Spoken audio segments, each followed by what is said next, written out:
들어서 제가 3학년만 수업을 하고 있기 때문에 1, 2학년 어머님들을 만날 기회는 전혀 없거든요. 원년 멤버로 들어오기 때문에 2학년도 한번 해보자 라고 해서 제가 하는 거기 때문에 어머님들이 기회가 되시면 제 수업을 가지고 2학년의 국어에 대한 어떤 본질이라든지 이런 것들을 먼저 깨닫게 되면 그 어떤 친구들보다 좋은 결과가 있지 않을까라는 생각이 들거든요. 그래서 제가 특강 2개를 준비했기 때문에 어떤 특강을 하는 거고, 그리고 어머님들 제가 사실 이제 이강 같은 데서 설명을 하면 워낙 대선생님들하고 있으니까 뭐 현우진 선생님, 뭐 설민선 선생님 이러니까 정말 시간이 타이트하게 딱 20분만 딱 주거든요. 그럼 20분 하고 빨리 나가야 되는데 여기는 원장님이 그냥 하고 싶은 대로 다 하라고 하더라고요. 그래서 질문 제가 받아가면서 어머님들하고 이야기를 하겠습니다. 다 여기 이과 어머님들이니까 뭐 깔끔할 것 같아요. 자, 그래서 저가 이제 특강을 진행을 하는 거는 고전시하고 문법입니다. 이제 원장님이 저한테 요구한 것도 이과 애들이 가장 싫어하는 거, 그리고 가장 어려워하는 것들을 좀 먼저 해결해 줬으면 좋겠습니다 라고 해서 그게 당연히 고전시하고 문법인데요. 자, 제가 간단하게 이제 소개를 드리면 저는 지금 11년 동안 EBS 대표 강사로 있고요. 그래서 수특 강의도 했고 수화는 제가 너무 힘들어서 빠졌습니다. 그래서 파이널만 지금 하고 있고요. 그 다음에 외대부고에서 7년 동안 근무를 했었는데 당시 외대부고의 별명은 외대부고의 꽃이었습니다. 그러면 제가 얼마나 아이들하고 잘 지냈었는지 그리고 어머님들하고 잘 지냈었는지는 알 것 같고요. 그 다음에 강남대성에서 제가 3년간 근무를 했었고요. 근데 이제 강남대성이라는 곳이 들어가 보니까 실제로 상해권 일반을 들어가는 건 사실 상당히 인맥이 있어야 되더라고요. 그래서 저는 중하위권반에서 진행을 했었고요. 근데 아주 아이들의 만족도는 상당히 높았었고, 그리고 제가 강남의 분위기를 전혀 몰랐다가 이제 3년째 됐을 때 분위기를 파악해서 최상위 이제 제가 그 성적을 받고서 그만뒀습니다. 그래서 지금 단과에 내진을 하고 있는 입장이고요. 서울대 국교과 졸업했고 최연소 입학을 했기 때문에 제가 지금 현재 나이에 비해서 학번이 좀 많습니다. 93학번이 되거든요. 그래서 어머님들하고 큰 차이는 없을 거라고 제가 그래서 원장님한테 앞에 수학선생님 연세가 어떻게 되세요? 그랬더니 저보다 한참 후배 선생님이더라고요. 그래서 제가 미모에 있어서 좀 꿀리는군요. 이러고 들어왔는데요. 그래서 서울대 국교과 93학번입니다. 그래서 마지막 학력고사 세대였기 때문에 수능은 치르지 않았습니다. 그래서 오히려 수능 공부를 더 많이 했던 것 같아요. 제가 아이들한테 가르치기 위해서 그 교육부 장관상도 수상을 했었고요. 자, 그래서 이거는 제가 어머님들한테 육모 예상 등급급, 그 실제 등급 컷이었는데요. 그걸 보여드리려고 지금 가져왔는데 제가 USB를 놓고 오는 바람에 여기서 급하게 해서 예상을 못 뺐네요. 1등급이 91점입니다. 어머님들한테 말씀드리고 싶은 건 이거예요. 상위권 애들도 국어를 못하고 있고요. 그리고 2등급, 3등급 사실 격차가 상당히 심합니다. 그 말은 국어를 아이들 못하고 있다는 거예요. 근데 국어가 점점 어려워집니까? 쉬워집니까, 어머님? 어려워지고 있어요. 이게 엄청난 괴리가 좀 있어요. 그러니까 평가원에서는 아이들 국어 공부를 너무 안 하고 있고 국어 실력이 너무 형편없으니까 좀 어렵게 돼야 공부를 하겠지라고 생각을 하는데 아이들은 정말 형편없어요. 그게 왜 그러냐면 사회적 분위기 때문에 그렇습니다. 요즘은 이제 인스타라든지 이런 것들이 다 있기 때문에요. 2줄 이상의 글을 읽지도 않고 뉴스도 읽을 기회가 거의 없습니다. 심지어 요즘 아이들은 뭐라고 하냐면 댓글도 4줄 이상 되면 안 읽는다고 하거든요. 그러니까 그런 아이들에게 어마어마한 길이의 지문을 아이들한테 던지는 거거든요. 근데 지금은 지문의 길이가 약 8문단으로 구성이 되어 있어요. 근데 그 전까지만 해도요 5문단이었습니다. 5문단. 그러니까 상당히 길어졌다라고 생각을 하셔야 되고요. 어머님들이 지금 평가원에서 시험을 보고 있는 학평도 마찬가지입니다. 국어 시험지 페이지 수가 몇 페이지 정도 되시는지 아세요? 그거는 알고 들어가셔야 됩니다. 그래야 아이들의 고충을 알 수 있거든요. 국어 시험지는요 총 16페이지로 구성되어 있습니다. 8시 40분에 16페이지를 읽어야 되는데요. 이게 재밌는 게 예전에 수능에서는 60문항을 시험을 봤었어요. 그리고 50문항으로 줄었다가 지금 45문항으로 갔습니다. 그러면 16페이지는 근데 불변이에요. 항상 똑같았거든요. 그만큼 지금은 엄청 지문의 길이가 길어져 있어요. 그러니까 이게 어려워지기 직전에 시험지 양상을 보면요 빈 공간이 상당히 많았었어요. 근데 지금은 빈 공간이 없습니다. 빡빡하게 애들이 글을 읽어내야 되거든요. 그래서 시간에 있어서 애들이 상당히 관리를 못하고요. 그리고 요즘 아이들의 어휘력은 정말 형편없어요. 그러다 보니까 고전을 더 어려워하는 거죠. 요즘 애들 중에 사극을 좋아하는 친구들은 진짜 찾기가 어렵거든요. 어머님들은 다 조선왕조 500년을 봤던 시대죠. 저도 마찬가지거든요. 그래서 인연왕전 너무 좋아했고 막 이랬는데 요즘 아이들은 사극도 다 현대어로 나오는 거기 때문에 그런 감수성 자체가 너무 달라 있습니다. 달라져 있는데 그걸 애들이 좀 이겨나가야 되는 부분이 좀 있어요. 그래서 국어는 사실은 재미를 느끼지 않으면 끝까지 따라가는 데 있어서 좋은 점수를 받기가 상당히 어려운 과목이에요.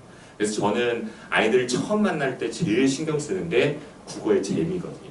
국어라는 게 이렇게 해서 이런 게 재밌고 아이들이 보지 못했던 시각들을 보여주면 아이들은 상당히 좋아합니다. 이과 애들 상당히 또 똑똑하잖아요. 그래서 그 부분만 건드려주면 금방 치고 올라가는 애들이 많거든요. 자, 그래서 이건 아이들의 실력이 지금 좋지 못하다라는 걸 어머님들이 아셔야 되고요. 그리고 이과 학생들, 특히 상위권 학생들은 중학교 때까지 너무 수학과학에 많이 목매이기 때문에요. 국어에 대한 감각이 많이 떨어져 있는 건 사실입니다. 자, 그 다음에요. 그래서 이제 특강 제가 소개를 해드릴게요. 특강 첫 번째는 시대별로 정리하는 고전시가예요. 당연히 내 시대 꽂힌 어머님들 뭔지는 다 아시죠? 당연히 문학과 문법이 될 겁니다. 3학년이 돼도 마찬가지가 될 거예요. 그리고 이제 수능에서 꽂힌 누가 뭐라고 해도 사실은 비문학이 맞습니다. 그런데 이제 비문학을 공부를 하는 거에 있어서는 좀 한계가 좀 있어요. 왜냐면 제가 이제 6월 모평 사례를 들어보면요. 실제로 6월 모평에 이번에 키트 지문이 아주 킬러 지문이었다고 어머님들 그 소식은 들었을 건데요. 그게 오답률에 있어서 1위, 3위, 4위를 다 차지한 한 지문이었어요. 근데 제가 좀 부끄러운 경험을 했어요, 그때. 왜냐면 저는 이제 지문을 읽고 나서 이게 기술 지문이었어요. 과학이 이제 결합된 기술 지문이다 보니까 저는 말 그대로 국어적으로 접근을 해서 아이들한테 막 설명을 열심히 해줬거든요. 이제 풀이를 하면서. 그랬더니 끝나고 났는데 한 아이가 이제 저를 기다리고 있었어요. 왜냐면 어머니가 전화를 했거든요. 얘는 문학을 문제다. 다른 건 진짜 잘하는데 문학이 너무 약해요 라고 해서 제가 이제 상담을 하려고 기다리고 있었거든요. 근데 걔가 오는 거예요. 그러더니 엄마가 전화했다면서요. 되게 싫어하더라고요. 그러니까 엄마가 전화한 거 싫어하잖아요. 그러면서 선생님 근데 저 진짜 많이 올랐어요 이러는 거예요. 그래서 너 3월달에 몇 점이었지? 그랬더니 저 3월달에 72점이었는데 이거 6월 목표 65점 맞았어요 이러는 거예요. 진짜 잘 본 거거든요. 65점이래요. 95점. 95점이니까 놀라셨네요. 95점이니까 진짜 잘 본 거죠. 그러면서 얘가 이 말을 한 거예요. 근데 제가 과학고라서 저 문학을 진짜 배운 적이 없어요, 선생님. 근데 과학고가 실제로 그래요. 고3이 돼도 국어 시수가 3시간밖에 안 주거든요. 그러니까 문학 자체를 배운 적이 좀 없어요. 그래서 이번에 서경별곡이 출제가 됐는데 선생님한테 배우기 전에 서경별곡이라는 것 자체를 못 들어봤다는 거예요. 그러면서 얘가 이 말을 하는 거예요. 근데 선생님 좀 아까 기술 설명했던 거요. 그 키트 다른 거 아니에요. 그거 그냥 임시 테스트예요. 이러는 거예요. 정말 전 충격이었어요. 그러면서 저한테 이러는 거예요. 그 임신 테스트기 선생님 2줄 있잖아요. 몰라요? 이러는 거예요. 전 충격이거든요. 그래서 내가 모르지 이랬더니 그게 임신 테스트기예요. 근데 사실 지문에 임신 테스트기란 말이 없어요. 그러니까 제가 말씀드리고 싶은 건 이거예요. 글이라는 건요. 추상적이기 때문에 안 읽히거든요. 거기에 대한 사례를 하나 줬느냐 안 줬느냐에 큰 차이가 커요. 근데 비문학 같은 경우는요. 어쩔 수 없이 얘가 얼마나 똑똑하냐에 따라서 그 한계가 좀 있습니다. 반드시요.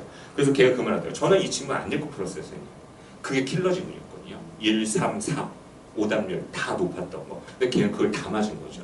그러면서 저는 운이 좋았죠. 근데 수능 때 그러는 거 없잖아요. 열심히 할게요. 이러고 갔어요. 근데 그게 맞거든요. 그러니까 비문학은요. 정말 충실히 열심히 하는데 100%란 게 없어요. 국어가 그런 단점이 좀 있습니다. 근데 고전시가나 문법은 100%가 가능한 영역이에요. 제가 말씀드리고 싶은 건 이거죠. 고전시가, 그 다음 문법, 현대시, 현대소설, 고전소설은요. 어느 정도 해놓으면 시간이 확보가 되는 거예요. 그리고 비문학 내가 몰랐던 내용이 나오는 게 있을 수 있어요. 정말 헬인 지문들 많거든요. 이과 애들한테는 당연히 칸트, 해겔 나오면 헬이죠. 그리고 역사 의식 없습니다. 역사 어려워해요. 그리고 경제 당연히 어려워합니다. 왜냐? 경제 활동을 해본 적이 없거든요. 애들은 금리라는 지문이 쫙 나오고 나면요 정말 황당한 질문을 저한테 해요. 와서 선생님 근데 금리가 혹시 이자율이에요? 그래서 왜 지문에 없어요? 이러고 가요. 정말 그런 거거든요. 근데 글이라는 게 100%를 다 줄 수는 없어요. 전제되어 있는 거 있기 때문에 이 정도는 너네가 알지? 라고 하고 넘어가는 게 있거든요. 그래서 사실 국어를 잘 하기 위한 방법은 딱 이겁니다. 우리가 100% 준비할 수 있는 첫 번째는 문법이죠. 문법을 확실히 해놓고요. 그 다음 문학을 1, 2학년 때 열심히 해놓는 거예요. 그리고 3학년 때 가면 비문학을 많이, 최대한 많이 정확하게 읽어내는 훈련을 많이 하면 수능에서 좋은 성적을 받을 수 있는 거죠. 그래서 2학년 때는 사실 제가 볼 때는 비문학을 아직은 안 건드려도 상관은 없어요. 오히려 내신에 충실해야 되니까 내신은 누가 뭐라고 해도 문학, 문법이거든요. 왜냐? 선생님들이 비문학을 낼 수가 없어요, 어머님들. 평가원 수능 문제는 누가 출제할 것 같아요, 어머님들? 그 지문을 발췌할까요? 본인이 직접 쓰실까요? 발췌가 아니랍니다. 학평은 발췌가 맞아요. 3월 학평, 4월 학평, 7월 학평, 10월 학평 발췌가 맞고요. 1학년, 2학년이 보는 학평도 다 발췌입니다. 근데 평가원에는 어머님 누가 출제자로 들어가시게요? 교수예요. 교수가 국어과 교수만 들어가는 게 아니에요. 국어과 교수는 문학을 담당을 하는 거고요. 사회과 교수가 들어가고 과학과 교수가 들어가요. 그래서 본인들이 지문을 직접 쓰시는 겁니다. 알겠어요? 그러다 보니까 내신을 비문학을 갖고 변별력을 가진다? 그 선생님은 정말 똑똑한 선생님입니다. 학교에 있는 선생님. 그 선생님은 진짜 출제 경험이 많거나 이런 선생님인데요. 많지가 않아요. 그런 선생님들이. 그래서 시대별로 이제 정리를 할 건데요. 고전 시간은 제가 시대별로 정리를 하는 체계적인 수업을 할 거고요. 그리고 내러티브로 기억을 하게 할 거예요. 아까 밖에서도 그 말씀 하시더라고요. 고전 시간은 무조건 외우는 거 아니에요. 절대 아닙니다. 내러티브로 기억을 해야 돼요. 애들이 제가 아까 말씀드렸잖아요. 사극에 대한 경험이 없기 때문에요. 애들은 그 이야기 자체가 없어요. 근데 내러티브로 기억을 하면 국어 고전 시간은 완전 패턴을 갖고 있거든요. 그래서 그 패턴에 대한 이해를 하면 사실 한 작품만 해도 나머지는 쑥쑥 들어와요. 그리고 반복적으로 나오는 단어들이 있으니까. 왜냐면 옛날 사람들은 관심사가 별게 없어요. 고전 시간 쉽게 생각하면 돼요. 지금 현대에서요. 고층 빌딩을 다 없앱니다. 모든 건물들을 싹 없앨게요. 그러면 화자에게 보이는, 눈에 보이는 건 뭐밖에 없을까요, 어머니? 강, 산, 갈매기, 달 이런 거밖에 없어요. 그래서 자연 친화라는 건 말 그대로 내가 그때 당시가 됐다고 생각하면서 읽으면 아주 간단합니다. 그리고 사대부들의 생각은 뻔하겠죠. 그 현실 정치를 바꾸고자 하는 사람들은 전혀 아니기 때문에 당연히 임금에 대한 이야기만 하고 있는 거거든요. 그래서 그런 내러티브를 듣느냐 안 듣느냐는 아주 큰 차이가 크거든요. 그래서 제가 그 부분을 아이들한테 많이 전달을 해줄 거예요. 내러티브라든지 이런 걸 하면 사실 내용에 별게 없거든요. 그래서 1회, 2회, 3회차를 제가 구성을 하면 1회차는 고전 시간을 읽기 위한 주요 개념들을 줄 거예요. 그러니까 현대시에서는 잘 안 나오는데 고전 시가에서 중요한 것들이 좀 있어요. 근데 어머님들이 명심해야 될 게 있어요. 이제 다른 국어 설명회를 들어 다닐 때요. 개념을 상당히 강조하는 선생님들이 좀 있을 거예요. 근데요. 사실 모든 과목 중에서 개념이 가장 사실 중요하지 않은 건 국어 과목입니다. 왜냐면 양이 적어서요. 개념은요. 사실은 중학교 때 애들 다 끝내고 온 거예요. 비율을 모르는 친구 없습니다. 상징이요? 서술자, 시점 모르는 친구들이 없어요. 그러면 아이들은 뭘 못하는 거냐면 그 개념을 적용을 못한다고 하잖아요. 그건 바로 뭐냐면 그 지문에 대한 이해를 못하는 거예요. 그 지문에 개념이 들어가 있는 거예요. 그 화제의 개념.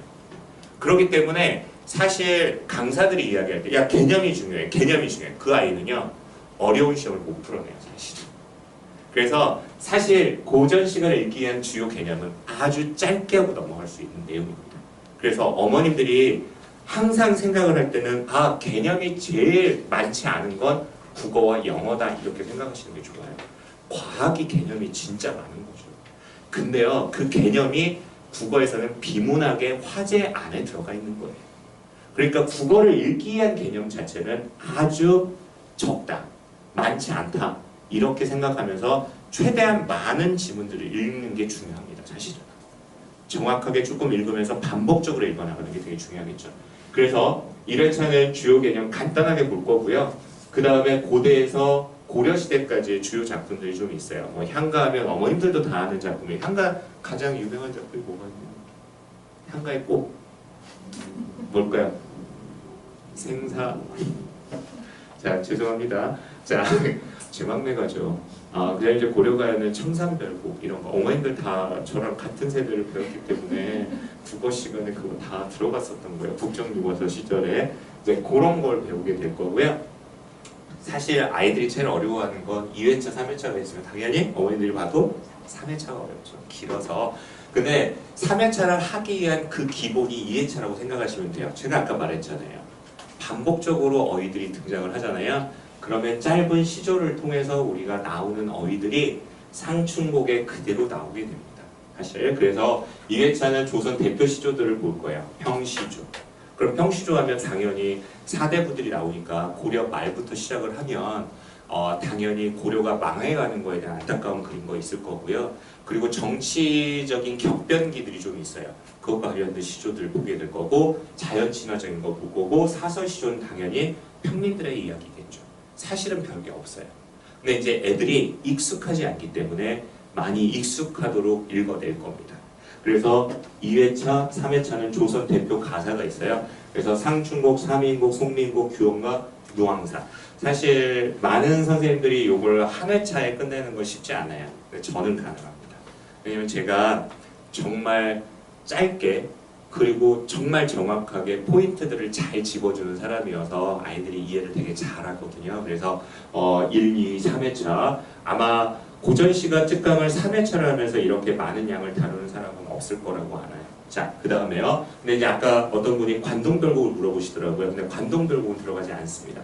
왜냐면 관동별곡은 기본적으로 학교에서 가르칠 때 최소 6시간을 잡아요.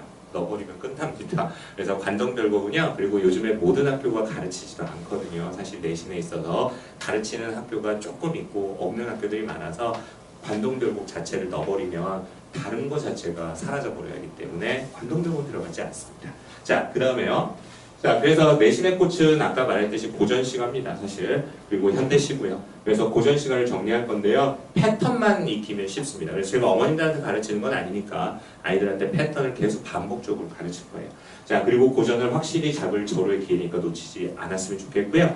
그 다음에 이제 문법을 소개해 드릴게요. 특강인데요. 사실 이거는 2학년에 초점을 맞춘 건 아닙니다. 3학년에도 초점을 맞췄겠죠. 제가 이제 대치동에서 문법 특강을 여름방학에 항상 하거든요. 그래서 5월 달에 한 번 하고 여름방학에 하는데 보통 문법 특강은 진짜 인원이 많긴 해요. 제가 작년 같은 경우도 한 150명 정도 애들이 들었고 그랬는데요. 이번에는 8월 15일 날 여기서 좀 해달라고 해서 여기서 하기로 했는데요. 문법 해방의 날이라고 생각하시면 될 것 같아요. 8.15 원데이 특강인데요. 원데이 특강을 제가 해보면요. 제가 여러 지역에서 원데이 특강을 하거든요. 아이들이 상당히 힘들어하는 건 맞습니다. 왜냐면 6시간을 버텨야 되니까요. 근데 만족도는 최상의 특강이에요. 왜냐면 문법은요. 제가 해보면 이게 일주일에 2시간, 3시간씩 쭉 해버리잖아요. 그러면 이게 정리가 안 된 듯한 느낌이 좀 들어요. 사실 문법은 단기간에 좀 정리가 가능한 그런 수업이거든요. 그래서 하루 동안 제가 원데이 특강을 한 2년 전부터 시작을 했는데요. 만족도가 가장 높거든요. 그래서 지금은 그렇게 많이 하고 있어요.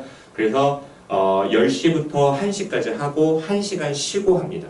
근데 애들은 분명히 다 버텨낼 수 있어요. 왜냐하면 영역이 완전 다르기 때문에요. 문법이 다 새로운 듯한 느낌이 좀 들 수 있습니다. 그래서 출제 가능성 1순위 문제들을 좀 엄선을 할 거고요. 그리고 군더더기 없이 이해하기 쉬운 설명을 해서 문법 개념 완성과 다양한 문제 적용할 겁니다. 2학년이 보는 데 있어서도 문제는 없을 거예요. 사실 무리는 없을 겁니다. 자, 수업 내용은요. 1회는 형태론하고 의문론이 들어갈 거예요. 그래서 형태론이라는 게 이제 우리나라에서 가장 중요한 문법 사항이죠. 사실은 품사에 대한 이야기라고 생각하시면 돼요. 동사, 형용사 구분하는 방법이라든지 그 다음에 조사, 관형사, 부사, 의존명사 어려워가지고 애들이 대명사는 내는 게 뻔하거든요. 그리고 파생어, 합성어 구분하는 거. 요즘은 파생어, 합성어도 상당히 난도가 많이 올라가 있어요. 복잡한 양상을 가지고 좀 주는 경향이 좀 있거든요. 그걸 보게 될 거고요. 그리고 1시간 휴식하고 통사로. 오답률 베스트 1은 당연히 탑 1은 문장 성분 구조거든요. 그래서 요게 이제 중심이 될 거고요. 사동, 비동, 높임의 종류, 시제상은 아주 간단하게 우리가 해결해 나갈 수 있는 내용이고요. 그 다음에 중세국어에 있어서 핵심을 보게 될 겁니다. 그래서 6시간 동안 진행을 하지만 사실 2학년은 지금 수능을 보는 건 아니고 내신을 준비하는 과정이잖아요. 그래서 전반적인 문법의 구조를 그리는 데서는 아주 좋은 강의가 될 겁니다. 이거 자체도요. 자, 그래서 이렇게 됐고요. 문법은 분명히 단순한 게 아니에요, 어머님들. 이건 아셔야 돼요. 그래서 논리적 접근이고요. 저를 만나면 물음표들이 느낌표로 바뀌게 될 거예요. 저는 줄줄 읽어주는 강의를 극혐하는 사람이거든요. 그래서 문법의 실력을 완성할 수 있는 절호의 찬스니까 이제 문법에 대한 공부에서 벗어날 수 있다. 이렇게 제가 2개 특강을 말씀드리고요. 제가 서비스로 수능국어 이제 어머님들 3학년 해야 되니까 제가 수능국어를 위한 전략만 간단하게 몇 가지만 소개해 드릴게요. 제가 아까 말했듯이 시간 확보가 제일 중요합니다. 45문항을 80분 동안 푸는 거거든요. 그래서 시간 확보 되게 중요하니까 어머니 3학년 되면 EBS 과제 무시하면 안 됩니다. 사실 대치동 아이들이 EBS를 무시했다가 망하는 경우가 꽤 있어요.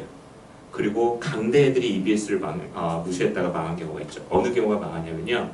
연계가 아주 많이 됐는데 어려운 화제일이 돼요. 그래서 이제 역대 보면 칸트 지문 나왔을 때 강대 애들이 삼수생이 되게 많이 생겼어요. 왜냐면 칸트의 미적 판단 이론이 상당히 어렵거든요. 제가 그걸 하고 나왔을 때 애들한테 가르칠 때 애들이 다 싫어했어요. 너무 어려웠어요. 근데 제가 이번에 칸트야. 칸트 이론 어려운 게 나왔는데 해야 되지 않겠어? 라고 해서 제가 진짜 떠먹이듯이 했거든요. 근데 거의 80%에 육박하게 비슷하게 나왔어요. 근데 강대 애들이 거의 안 했어요. 제가 들어간 반 애들한테 제가 해줬거든요.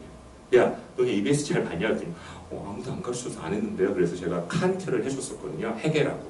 근데 그때 당시에 칸트, 해겔이 다 나왔었어요. 인문학 사회 쪽에서. 그랬을 때 가장 큰 차이가 생기거든요. 그래서 EBS는 절대 무시해서는 안 됩니다. 그 다음에 2번째요.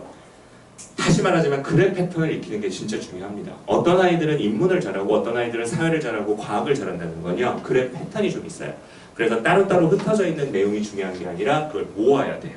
그래서 제가 특강할 때도 고전 시가를 자꾸 모을 거예요. 어머니 뭔 말인지 알겠어요? 그러니까 상춘곡 해냈다 그러면 애들은 그걸 하고 버리거든요. 3인곡 했다 이렇게 버리는데요. 그게 아니라 자꾸 연관성을 가지고 저는 가져올 겁니다. 3인곡과 송민곡의 연계성이라든지 누앙스하고 상춘곡의 어떤 차이점 이런 것들을 자꾸 언급을 할 거예요. 그러면 애들의 사고가 많이 커질 수가 있어요. 그 다음에 3번째가 취향에 안 맞는 걸 반복적으로 독해야 되는데요. 이건 사실 아이들한테 혼자 던져주기가 참 어려운 거예요. 그래서 제가 봤을 때 요즘에 학원을 다녀야 하는 이유가 사실 이건 것 같아요. 왜냐하면 아이들은 자기가 좋아하는 글만 읽고 싶어 해요. 근데 그렇지가 못하죠. 국어는. 모든 영역을 다 봐야 되는 거고요. 사실 국어의 화전은 어머님 세상에 존재하는 모든 글이라고 생각하시면 됩니다. 그게 다 나오는 거거든요. 그래서 취향에 안 맞는 글을 애들이 반복적으로 읽을 수 있어야 돼요. 그때 강사의 역할이 상당히 중요하겠죠. 읽을 만한 가치가 있다는 걸 이야기해 줘야 되니까. 그래서 저는 사실 여기는 이제 이과 어머님들만 있으니까 제가 말을 할게요. 이과 애들은 사실 국어를 언제 잘하냐면요. 자기가 배우고 있는 국어 선생님이 나보다 똑똑하다는 생각이 들 때 공부를 해요. 사실은 그게 있어요. 나보다 저 선생님이 똑똑하지 않은 것 같아. 그러면 애들은 무시하거든요. 근데 이과 애들이 저를 무시를 못해요. 저는 왜냐면 과학 공부도 하는 사람이거든요.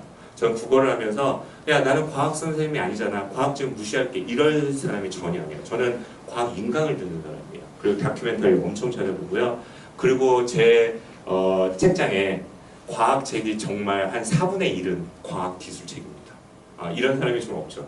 왜냐면 제가 EBS를 상당히 오래 했기 때문에 그런 게 있고요. 그리고 외대국어에 있어서의 경험이 상당히 컸습니다.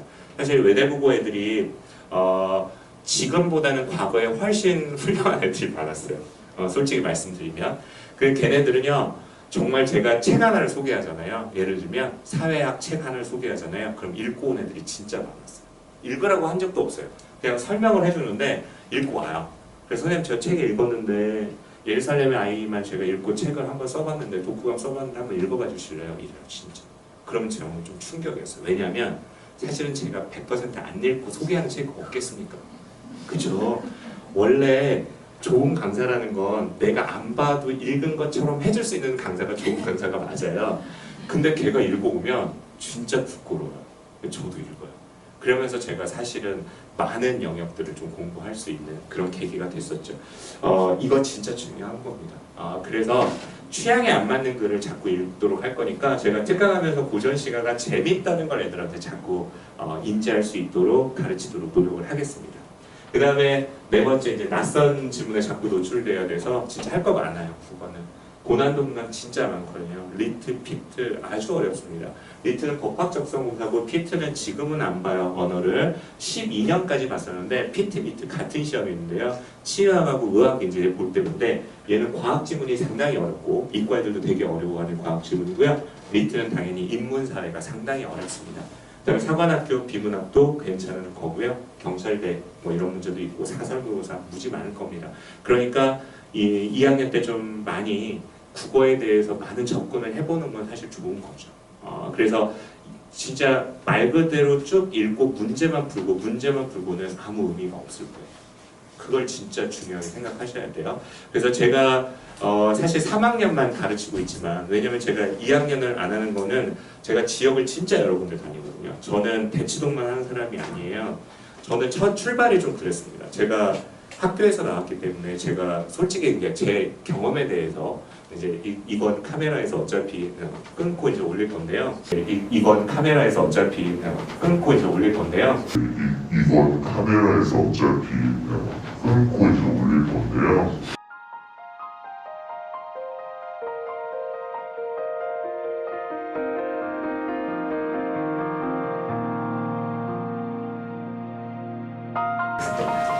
그러면 저는 이상 인사드리도록 하겠습니다. 감사합니다.